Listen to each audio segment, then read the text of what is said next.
할렐루야. 반갑습니다. 한 주 동안 평안하셨는지요? 이제 5월에 첫날을 또 허락해 주시고 좋은 날씨 속에서 함께 예배드릴 수 있게 하신 하나님께 영광을 돌려드립니다. 동상이몽이라는 한자 성어가 있어요. 같은 침대에서 서로 다른 꿈을 꾼다. 동상이몽이라는 말인데요. 같은 상황에서 같은 것을 보면서도 다른 생각을 한다는 내용이죠. 오늘 본문에 예수님이 예루살렘 성에 이제 드디어 입성하십니다. 그리고 사람들이 호산나를 외치고 환영을 합니다. 그러나 예수님과 사람들은 서로 다른 곳을 바라보고 있어요. 예수님은 지금 십자가를 지시기 위해서 새끼 나귀를 타고 그 성에 입성한 것이죠. 그런데 이 사람들은 예수님이 자기들을 구원해줄 이 세상적인 세상적인 메시아로 보고 환호를 했던 것입니다. 더욱이 예수님은요, 오늘 본문에 나와 있지 않지만 평행구절인 다른 복음서에 보면 그 성을 바라보시면서 우셨어요. 근데 사람들은 그런 걸 신경 쓰지 않죠. 오직 로마 지배하에 있던 자신들을 해방시킬 정치적인, 또 사회적인, 군사적인, 민족적인 메시아로 예수님을 바라고 환성을 하고 열광을 했던 것입니다. 이렇듯 예수님의 마음과 당시 그 군중들의 마음은 같은 공간에 있었지만 서로 다른 꿈을 꾸고 있었어요. 오늘은 이 본문을 통해서 동상이몽이라는 제목으로 말씀을 전할 때 우리 안에도 예수님과 다른 마음이 있다면 이런 마음들이 모두 다 제거되고 그분이 꾸셨던 꿈과 우리가 바라는 꿈이 합일되는 참된 신앙의 역사가 일어나기를 바라겠습니다. 마가복음 11장 오늘 본문 1절에서 3절까지 말씀입니다.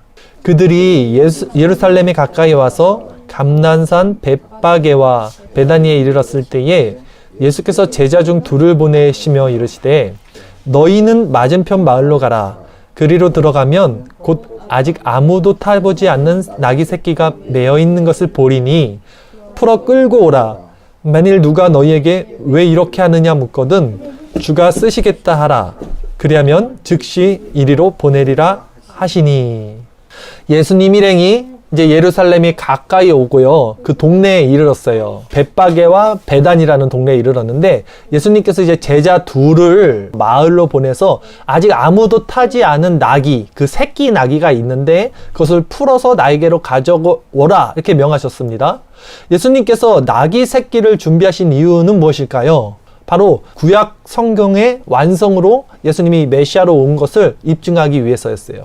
구약 성경에 이 내용이 있습니다. 우리 주일설교 말씀 구절 한번 볼까요? 스가랴 9장 9절 말씀입니다. 시온에 따라 크게 기뻐할지어다. 예루살렘에 따라 즐거이 부를지어다. 보라, 내 왕이 내게 임하시나니 그는 공의로우시며 구원을 베푸시며 겸손하여서 나귀를 타시나니 나귀의 작은 것 곧 나귀 새끼니라. 아멘. 구약에 이미 예언됐던 메시아의 출현이 바로 그 겸손의 왕으로 나귀 새끼를 타고 오신다는 그 말씀이 이루어진 것입니다. 그리고 제자들이 그 예수님의 명령대로 곧 행할 때 어떤 일이 일어났냐면 본문 말씀 마가복음 10장 4절에서 6절까지 말씀 한번 쭉 읽어보도록 하겠습니다.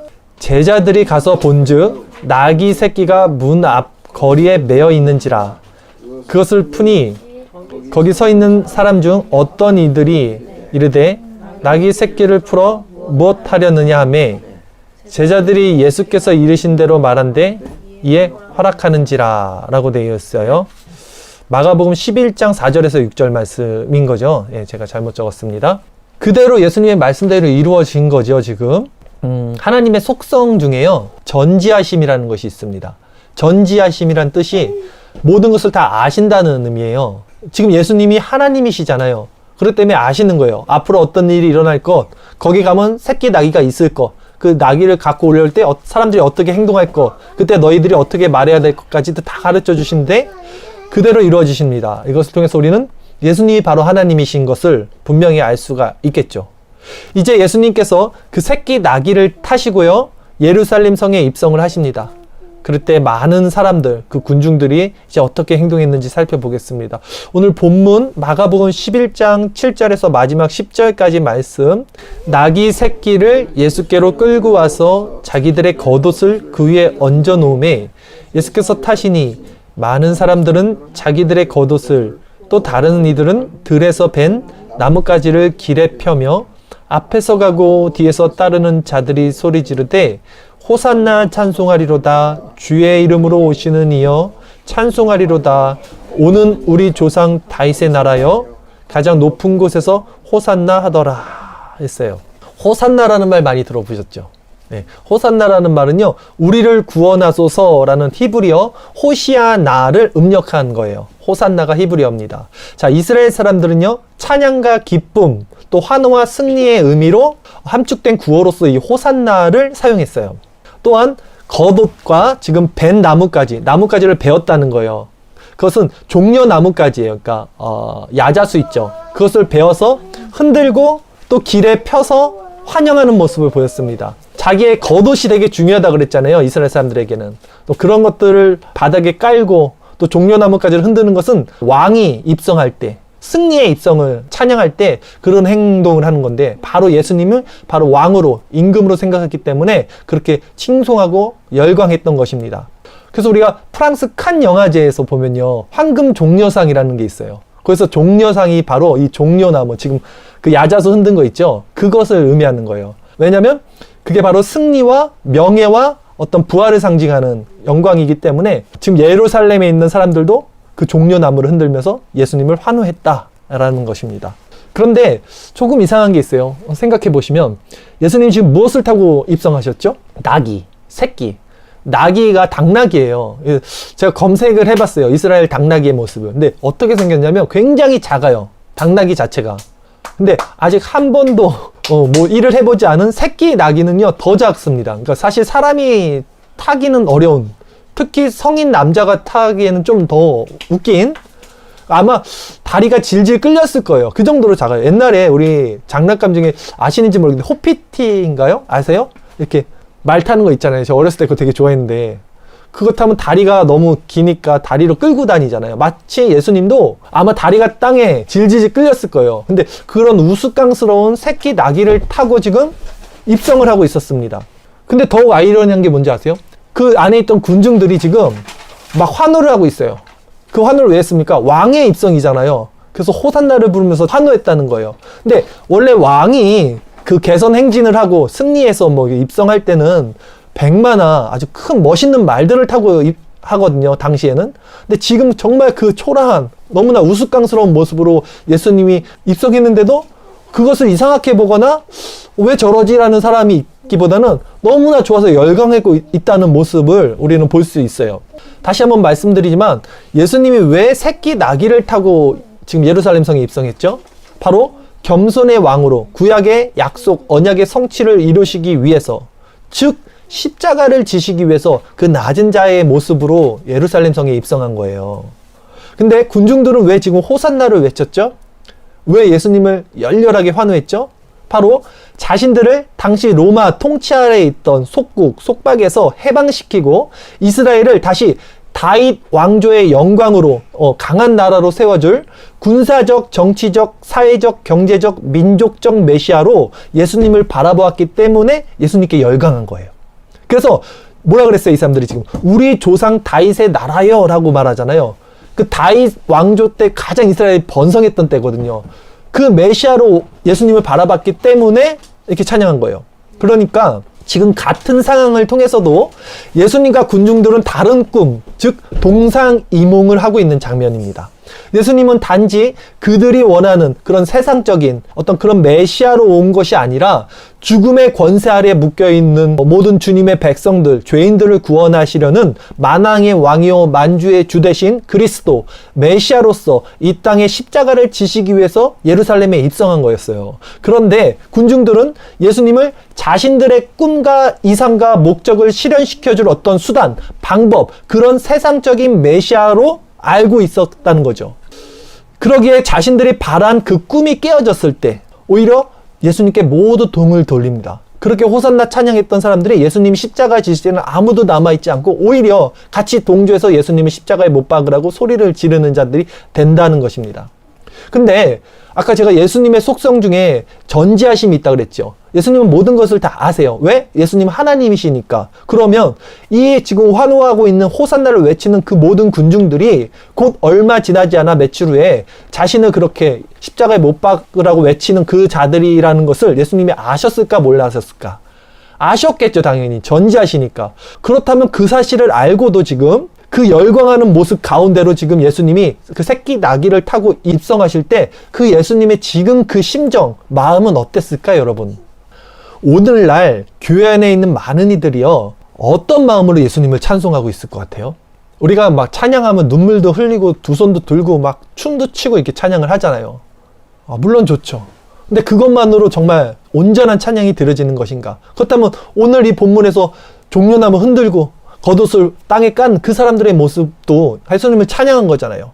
정작 우리는 어떤 예수님을 바라보고 있는가에 대해서 깊이 오늘 말씀을 통해서 우리 한번 생각해 봐야 돼요. 많은 사람들이 겉옷과 종려나무까지를 길에 펴며 예수님께 호산나를 외쳤습니다. 오늘날 교회 안에도 많은 이들이요, 성가대, 의리의리하게, 찬양단, 막 빵빵하게 악기 연주하면서 예수님을 환호하고 기뻐하고 눈물 흘리고 찬양하며 춤까지 추죠. 그러나 우리 역시 나의 필요와 나의 목적을 위해서 예수님을 그렇게 찬양할 때가 많다는 거예요. 지금 군중들이 예수님을 사회적인, 군사적인, 경제적인, 민족적인 메시아로 바라봤던 것처럼 오늘날 교회 안에 있는 우리들도 예수님을 찬양할 때 그런 나의 어떤 이익과 목적을 위해서 예수님을 찬양할 때가 너무나 많다는 것입니다. 그런 신앙은요, 군중들과 마찬가지로 나의 필요와 목적을 채워주지 못했을 때 어떻게 됩니까? 가차없이 예수님께 등을 돌리고 배교를 할 수 있다는 거예요. 그러나 우리가 누누이 살펴보았듯이 하나님께서 받으시는 예배는 어떤 예배예요? 상한 심령이라 그랬잖아요. 여러분은 지금 어떤 이유로, 무슨 목적으로 예수님 앞에 나와서 지금 예배를 드리고 있습니까? 예수님 자체를 사랑하세요, 여러분. 예수님을 통해서 얻게 될 여러분 자신의 유익을 바라고 사랑하지 말고 그냥 예수님 그분 자체로 만족하고 사랑하시라고요. 사람은요, 자기가 믿고 싶은 것을 믿고 싶은 대로 믿죠. 이 세계관이 결코 사람은 바뀌지 않아요. 자기가 가지고 있는 상 그릇으로 모든 것을 받아들여서 자기 것은 자기가 만들어내요. 근데 더 큰 문제가 뭐냐면 자신이 믿고 있는 이 부분에 있어서 다수의 힘이 더해지면요, 그것이 이제 곧 진리가 된다는 거예요. 무슨 말이냐면 저 사람도 저렇게 믿잖아. 저 유명한 목사도 지금 그렇게 말하잖아. 그러니까 이게 맞는 거야. 이런 논리가 전개됩니다. 이것을 군중 심리라고 해요. 본문에 환호하던 무리들이 바로 지금 그런 행동을 한 것입니다. 그러나 거기에는 정작 주인공이신 예수님의 모습이 보이지 않습니다. 지금 예수님께서 어떤 모습으로 예루살렘 성에 등장을 했는지 다시 한번 우리가 생각해 볼 필요가 있어요. 조금이라도 군중들이요, 예수님께 집중했다면, 예수님의 그 모습에 집중했다면 뭔가 이상하다는 사실을 금세 알아차렸을 것이에요. 왜? 지금 백마를 타고 와도 모자랄 그 왕의 입성에 우스꽝스러운 새끼 나귀를 타고 오시잖아요.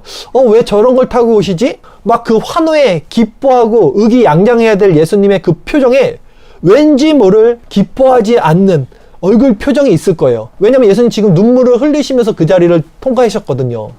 근데 사람들은 그런 걸 절대 캐치하지 못했어요, 군중들이. 결국 사람들은 자기가 보고 싶은 것, 자기가 믿고 싶은 것, 그것을 믿는다 그랬잖아요. 그러니까 예수님 자체에 관심이 있었던 것이 아니라 예수님을 통해서 자신들이 믿고 싶은 그것, 얻고 싶은 그것. 자, 이제 우리의 왕이 와서 우리를 해방시켜 줄 거야. 그분이 저분이야. 다 군중 심리로 환호하고 있는 거예요. 그것에만 초점이 있었기 때문에, 즉 그들의 눈이 지금 멀어 있는 거예요. 우리가 복음을 받는 태도가 이렇다는 말씀입니다. 우리가 성경을 대하는 태도가 이렇다는 거예요. 우리가 교회 안에서 신앙생활하는 태도가 이렇다는 것입니다. 자기 생각이라는 렌즈를 통해서 복음을 바라보고 말씀을 들으니까 복음을 왜곡해서 받아들이게 돼요. 근데 그런 자들이 많아요. 그럼 어떻게 돼요? 그것이 진리가 되는 거예요. 이게 너무 무서운 거예요, 여러분. 다들 그렇게 신앙생활 하잖아. 너 왜 이렇게 유별나게 혼자 다른 소리 하고 있니? 다들 구원 받았다고 그러는데 너는 왜 아직도 구원받지 못했을 거라고 말을 하니? 이게 오늘날 기독교가 종교화되고 있는 과정입니다. 그러기에 신앙에서 정말 중요한 것은 내 믿음의 근거가 어딨냐라는 것을 우리가 계속 살펴보는 거예요. 나는 즉 어떤 목적과 이유로 예수님을 지금 바라보고 따르고 있는지, 나는 왜 예수님을 믿는가? 여러분은 지금 왜 예수님 믿습니까? 그냥 무턱대고 믿지 말고 정말 여러분이 무엇을 믿는지를 점검해 보셔야 돼요.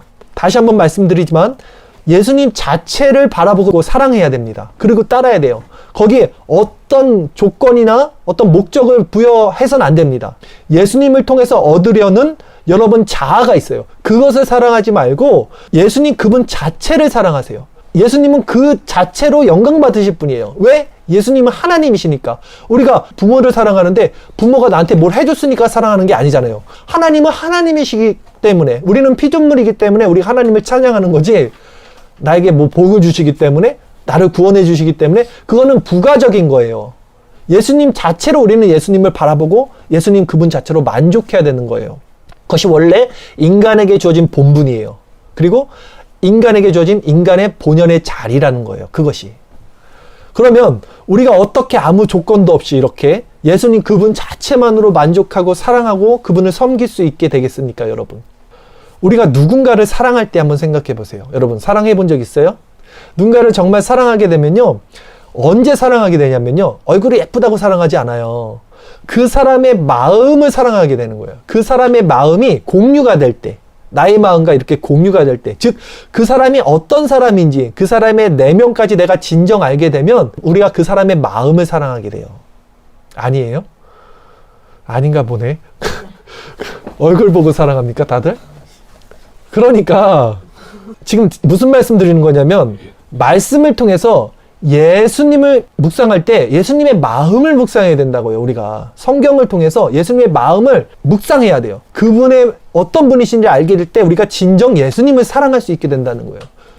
그럴 때 우리가 어떤 목적과 어떤 다른 이유가 아니라 그냥 예수님 자체로, 예수님만 보면 너무 아름다우셔. 예수님의 속성이 너무나 온화하시고 너무나 겸손하시고 너무나 오래 참으시고 너무나 사랑이 많으신 그 예수 그리스도의 속성을 바라보면서 그 자체로 사랑하게 되는 거잖아요. 오늘 본문과 평행구절이 있어요. 누가복음에 보면요, 예루살렘 이 성에 입성하시기 직전에 예수님이 2번 우셔요. 사실 예수님 잘 안 우시죠. 근데 2번 우시는데 바로 이 예루살렘 성에 입성하기 전에 우시는 거예요. 근데 사람들은 왜 우는지를 몰라요, 예수님이. 자, 우리가 지금 성경을 통해서 예수님의 마음을 알아야 된다 그랬죠. 그것을 알아야지 예수님 자체로 우리가 예수님을 사랑할 수 있게 된다 그랬잖아요. 그 사람의 마음이 공유가 될 때. 그러면 예수님이 왜 우셨는지를 우리가 알아야 돼요.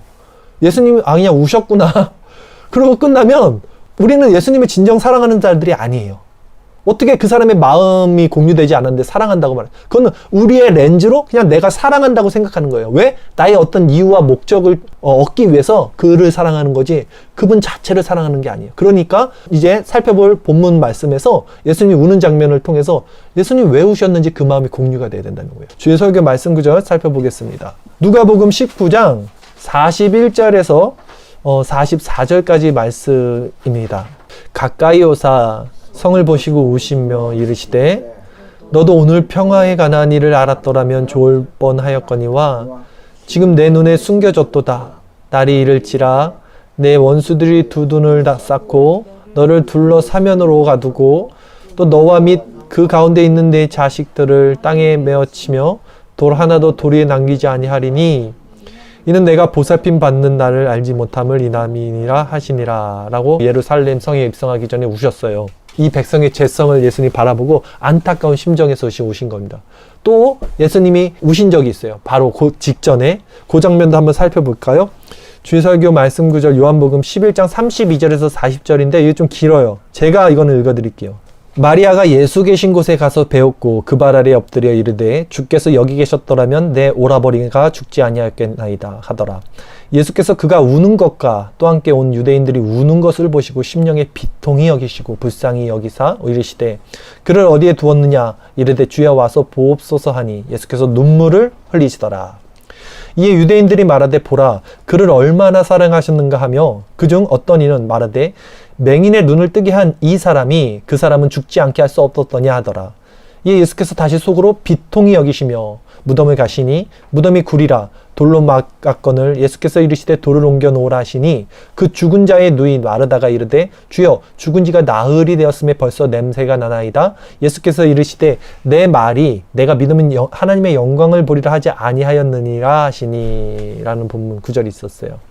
나사로라는 사람이 죽었는데요, 이 여동생들과 주변에 있는 사람들이 울었어요. 근데 그것을 보시고 예수님이 뭐라 그랬냐면 심령의 비통함을 여기셨어요. 그리고 같이 우셨습니다.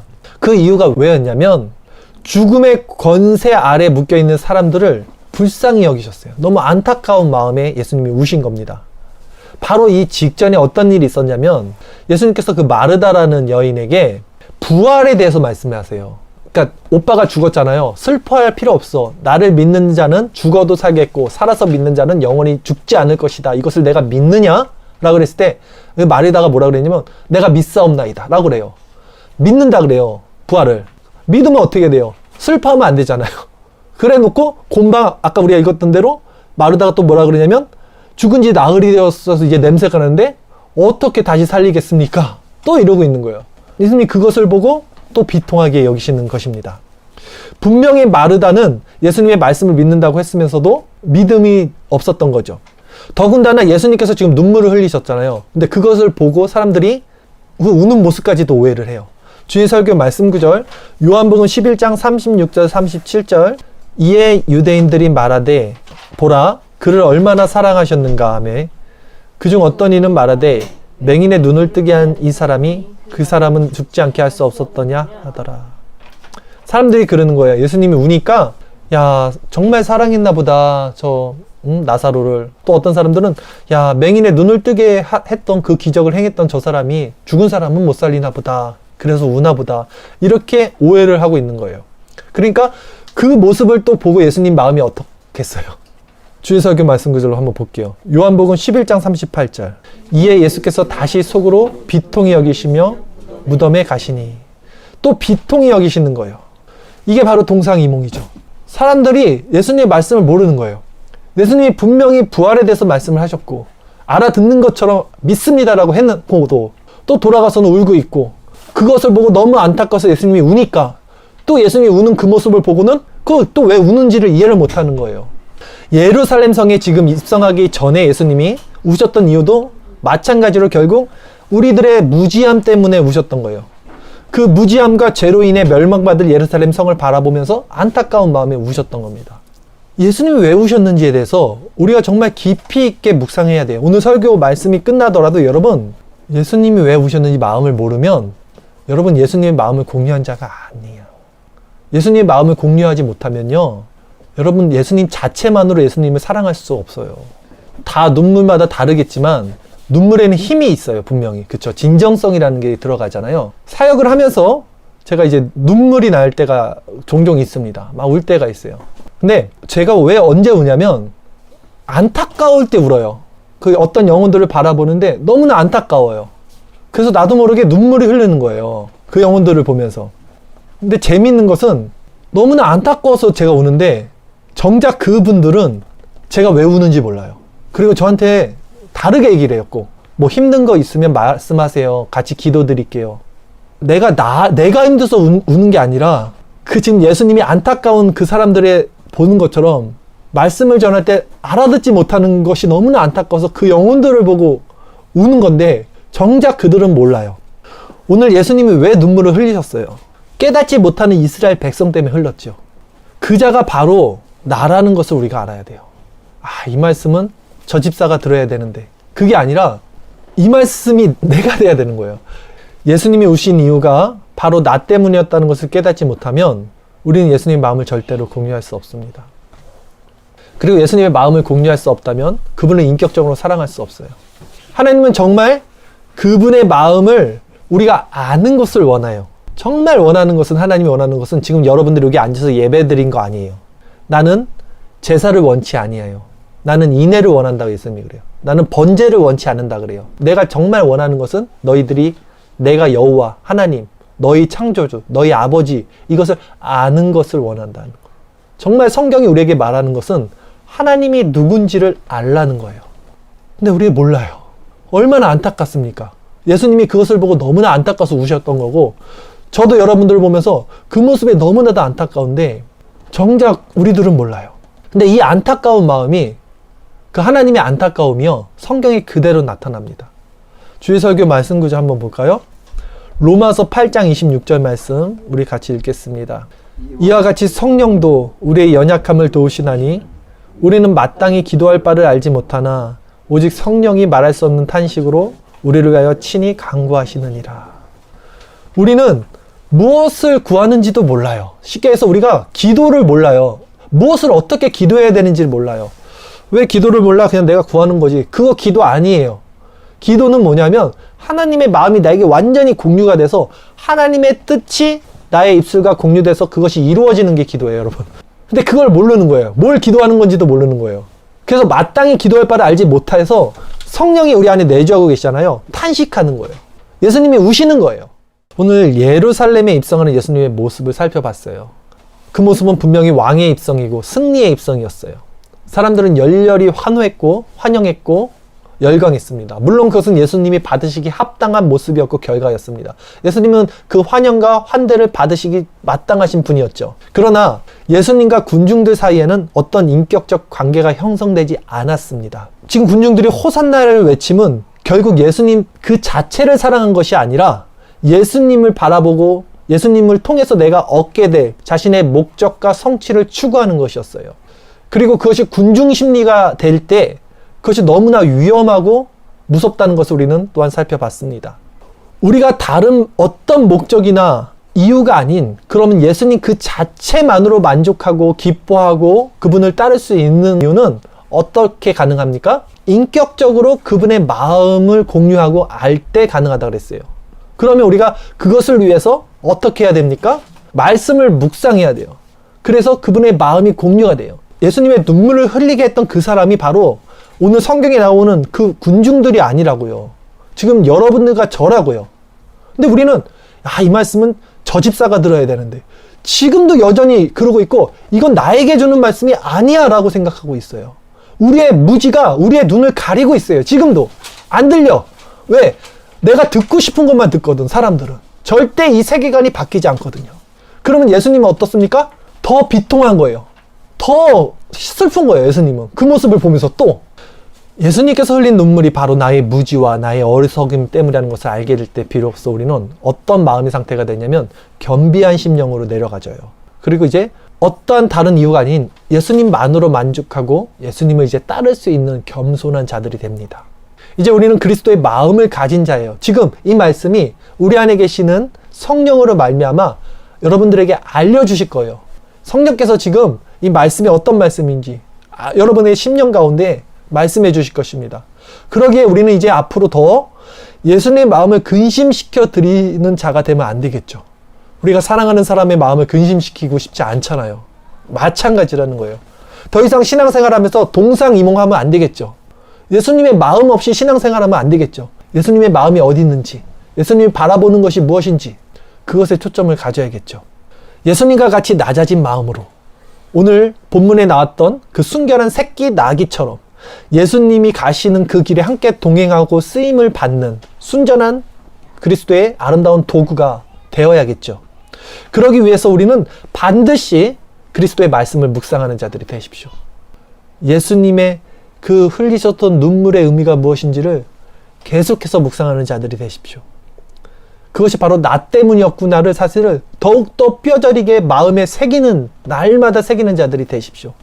그래야만 우리가 마음이 동하고 변하게 됩니다. 그래야만 그리스도와 연합이 일어납니다. 그 눈물의 의미가 무엇이었는지 날마다 말씀을 통해서 그리스도의 마음을 공유하세요. 여러분, 더 이상 예수님의 눈에서 눈물을 흐르게 하는 일을 하지 맙시다. 우리는 더 이상 예수님의 마음을 근심하게 하지 맙시다. 그분이 명하신 제자의 삶을 바르게 살아가는 그분의 아름다운 제자가 됩시다. 왜 우리가 예수님의 마음을 근심하게 하면 안 되냐면, 여러분 마지막으로 이 말씀만 드릴게요. 우리는 구원의 날까지 인치심을 받은 주님의 자녀이기 때문이에요.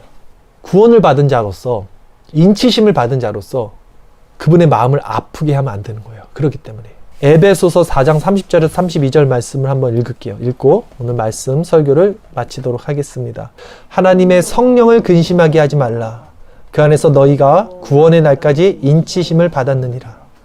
너희는 모든 악독과 노함과 분냄과 떠드는 것과 비방하는 것을 모든 악의와 함께 버리고 서로 친절하게 하며 불쌍히 여기며 서로 용서하기를 하나님이 그리스도 안에서 너희를 용서하신 것 같이 하라. 기도하겠습니다.